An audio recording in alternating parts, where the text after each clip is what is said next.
Good morning everyone. Today is the day third of 75 days consistency challenge.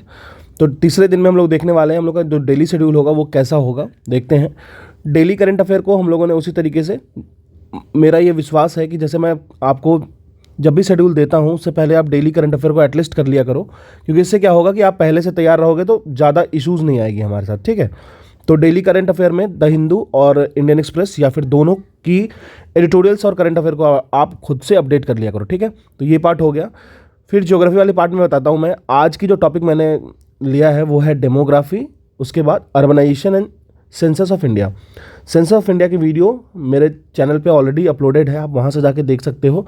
बहुत ही compact वे में इस video को मैं बना दिया हूँ, तो आप उसको लगभग 30 मिनट्स में आप कंप्लीट आपको मिल जाएगा विद PDF। ठीक है, आप इस दोनों टॉपिक के लिए जो बेसिक अंडरस्टैंडिंग है उसके लिए NCERT ही यूज़ करना सिर्फ और सिर्फ, काफ़ी अच्छा उसमें दे रखा है।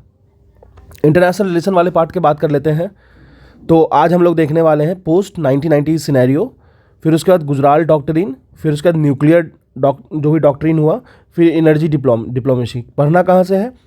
पढ़ना है आपको Vision, IAS mains 365 international relation की जो मैगजीन आती है उससे पढ़ना है। ठीक है, उसके बाद इंडियन पॉलिटी वाले सेगमेंट को देख लेते हैं। इंडियन पॉलिटी वाले सेगमेंट में chief minister and council of ministers को मैंने इंक्लूड किया है आज, and advocate general of states. इन दोनों टॉपिक को देखिएगा। दोनों टॉपिक को आप सिर्फ और सिर्फ लक्ष्मीकांत यूज़ कीजिए। लक्ष्मीकांत पढ़ लेने के बाद जब आपको ये कंसेप्ट अच्छे से दिमाग में बैठ जाए, उसके बाद आप घटना चक्र से MCQ लगा सकते हो या फिर UPSC PYQ से लगा सकते हो, अगर आपके पास टॉपिक वाइज सेग्रीगेटेड है तो।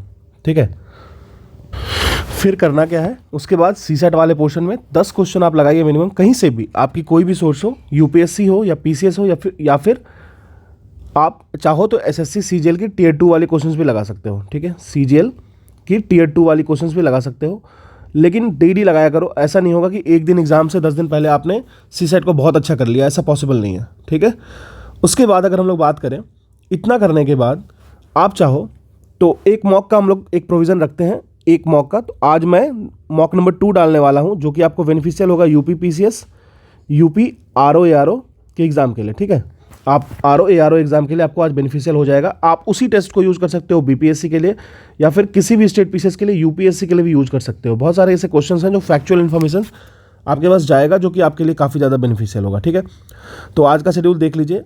अगर आप इसको फॉलो कर रहे हो तो कमेंट सेक्शन में प्लीज़ बता दो मुझे, मैं फॉलो कर रहा हूँ। नहीं भी कर रहे हो तो कोई इशू नहीं है। ठीक है, लेकिन ये चीज़ों को अगर करते जाओगे धीरे धीरे आपको पता चलेगा इस 75 डेज़ में ना आप बहुत ज़्यादा आगे निकल गया हो। इस 75 डेज़ में ऐसे ऐसे पोर्शंस आप कर लोगे जो आपको खुद पता नहीं लगेगा कि इतना जल्दी मैंने शेड्यूल को कैसे फॉलो कर लिया। ठीक है, तो अगर आप कर रहे हो तो मुझे बताओ, और अगर इसमें कुछ ऐड भी करना है आपको तो भी बता सकते हो।